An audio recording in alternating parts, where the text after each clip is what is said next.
Muli pong pinaalalahanan ng Bureau of Internal Revenue o BIR ang mga restaurant at hotel na kumita noong papal visit na magbayad ng tamang buwis. Samantala, sinabi naman po ng BIR na maliit lamang ang epekto ng port congestion sa kanilang revenue collection.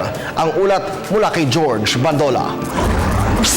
Tiwala ang Bureau of Internal Revenue magiging tapat ang mga restaurant, hotel at manpower agencies sa totoong buwis nito sa nakaraang papal visit. Ayon kay Revenue District Officer Jerry Dumayas, formal na nilang pinaalalahanan ng mga ito kaugnay ng nalalapit na filing of 2014 income tax returns.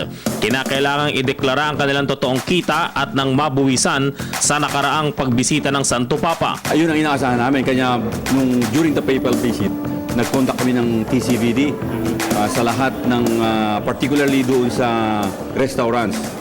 Kasi yun yung mga malakas kumita during the papal visit. So inaasahan namin na yung i-final nilang return after the papal visit, dineclare na nila ng tama at lumaki na rin yung binayaran nila. Sa kabilang banda, naniniwala rin ang BIR na bahagya lamang ang naging epekto ng port congestion sa revenue collection.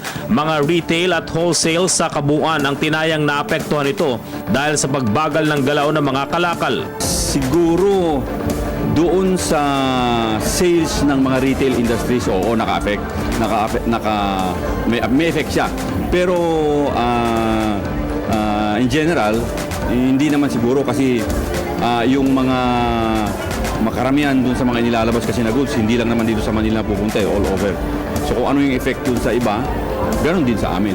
Kung nakakabenta sila, nakakasama rin kami. Sa mga government agencies, pinakamalaking na ibabayad sa income tax ang Department of Public Works and Highways, habang halos 100% tax compliant naman ang Supreme Court, Department of Justice at Court of Appeals.